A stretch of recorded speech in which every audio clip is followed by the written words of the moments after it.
وہ یہ کہ وہ آبسٹیکلز کیا ہیں کہ یہ سب کچھ ہوتے ہوئے بھی انسان معرفت تک نہیں پہنچتا. یہ اللہ تعالیٰ نے سب کو عطا کیا ہوا ہے، نگاہیں، سماعت ہے، انٹیلیکٹ ہے.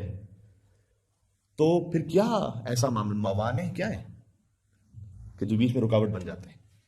اس کو آپ گنیے تو کم از کم احادیث کی روشنی میں آپ کو 7 سے 8 امور ملیں گے ایسے، جس میں سے سب سے پہلا، جس میں ہو سکتا ہے بہت سارے اور امور آپ اس کو سم اپ کر لیں ایک ہی پوائنٹ میں، اور وہ ہے نفس پرستی.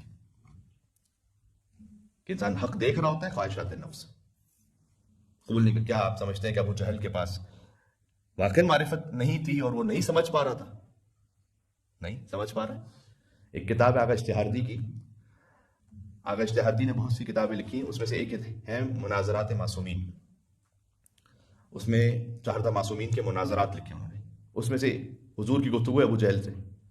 اس میں یہ واقعہ موجود ہے کہ ابو جہل نے حضور مکرم سے کہا تھا کہ آپ ہمیں حضرت موسیٰ والا کو معجزہ دکھائیں تو ہم مانیں گے. یعنی یہ کہ آپ عصا پھینکے اس سے پانی جاری ہو جائے. تو حضور نے وہ معجزہ دکھلایا. اور پھر کہا کہ آپ ہمیں حضرت عیسیٰ والا معجزہ دکھائیں تب ہم مانیں گے. تو حضور نے مردہ زندہ کر کے بھی دکھلایا. کہ اب بھی ہم قبول نہیں کرتے، اگر آپ ہمیں غیب کی خبریں دیں تو ہم مانیں گے. تو حضور نے کہا کہ کل تم نے فلاں شخص سے یہ گفتگو کی تھی. حتیٰ حضور نے اس کے زوجہ کے ساتھ ہونے والی گفتگو کو بیان کیا کہ میں تو تم سے پہلے کہتا تھا اپنے ساتھیوں سے، کہا یہ ساحر ہے. تو کیا یہ معرفت رکھتا نہیں ہے یا معرفت رکھتا اور آبسٹیکل ہے؟ اور جو سب سے بڑا آبسٹیکل ہے وہ ہے نفس پرستی. تو یہ ہم اور آپ کے معاملات کے لیے بھی ہے، اور اس کو آپ اس لیول پہ لے جائیے تو ابو جہل اور ابو لہب کا بھی یہ معاملہ ہے. عمر سعد کو کیا نہیں معلوم ہے کہ امام حسین علیہ السلام کا مقام کیا ہے؟ بالکل جانتا ہے. ٹھیک ہے. اچھا اب ذرا غور فرمائیے گا.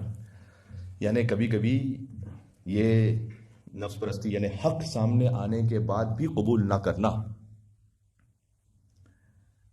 اللہ تعالیٰ نے قرآن میں کچھ جگہوں پر کہا ہے ویلن، ٹھیک ہے نا، وائے ہو ان پر، ویل للمصلین، ان نماز پڑھنے والوں کے لیے وائے ہو کہ جو دکھاوے کے لیے نماز پڑھتے ہیں. ویل للمکذبین، جھوٹ بولنے والوں کے لیے وائے ہو. ویل للمطففین، ناپ تول کمی کرنے والوں کے لیے وائے ہو. کچھ مقامات پر تقریباً 5 ہیں وہ جہاں اللہ سبحانہ و تعالیٰ نے ویل نہیں کہا قتل، یعنی مردہ باد.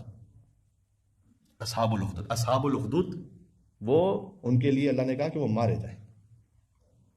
مرگ بر اصحاب اخدود.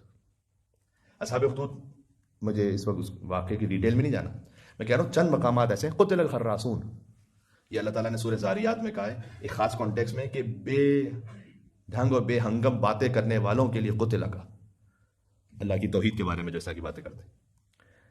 فقط قرآن میں ایک جگہ ہے، ایک جگہ جہاں اللہ نے ایک شخص کے لیے 2 مرتبہ قتل کا. اللہ کسی کو مردہ بات کہے تو آپ سوچیں گے کیا ہے پھر؟ یہ کوئی پولیٹیکل نعرے بازی نہیں ہو رہی یہاں کہ ہم سڑک پہ نکل کے کسی کے لیے کہہ رہے ہیں کہ ڈیتھ ٹو فلاں. اللہ سبحانہ و تعالیٰ قرآن میں کہے، کس کے لیے کہے؟ ولید ابن مغیرہ کے لیے. یا بات نوٹ کیجئے، سورہ مدثر میں کہا ہے. سورہ مدثر میں آیت نمبر 11 سے 25 تک یہ ولید ابن مغیرہ کا بیان ہے. یہ وہ شخص ہے. کیوں کہا اس کے لیے 2 مرتبہ اس کے لیے کہا کہ فقتل، اور پھر آگے کہا قتل. یہ کیوں کہا اس کے بارے میں؟ اس کے بارے میں اس لیے کہا کہ فقتل کیف قدر ثم قتل کیف قدر. مردہ بات اس شخص کے لیے کہ اس نے کیا تجویز دی، اور مردہ بات اس کے لیے کہ اس نے کیا بات کہی اور کیا تجویز دی. کیوں؟ ولید ابن مغیرہ ایک مرتبہ حضور مکرم سورہ فصلت کی تلاوت کر رہے تھے اور وہ سن رہا تھا، اور اتنا انسپائر ہوا اور اتنا اس کے دل پر اثر ہوا، معرفت کا سفر اللہ نے کروایا کہ کہتا ہے ماذا کلام البشر، یہ کسی انسان کا کلام نہیں ہے، یہ یقیناً وحی ہے.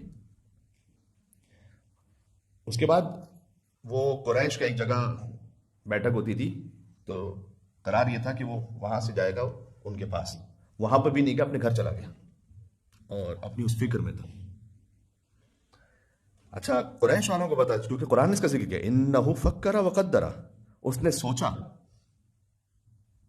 اور فکر کرنے لگا وہ تو قریش والوں کو پتہ چلا، مثلا ابو جہل کو، دوسروں کو پتہ چلا کہ یہ تو شاید بدل رہا ہے، اور اگر یہ ولید بن مغیرہ جیسا شخص ایمان لے آئے تو ایک بہت بڑی تعداد اس کے ساتھ، محمد کے ساتھ ہو جائے گی صلی اللہ علیہ وآلہ وسلم. تو اللہم صلی علی محمد وعلی محمد. تو اس کے پاس گئے، اس کے پاس جا کر کہا کہ یہ جو تم نے اتنے مجمع میں کہہ دیا کہ یہ اللہ کا کلام ہے، کسی عام انسان کا کلام نہیں ہو سکتا، اب یہ تم ہی اس بات کو سنبھالو.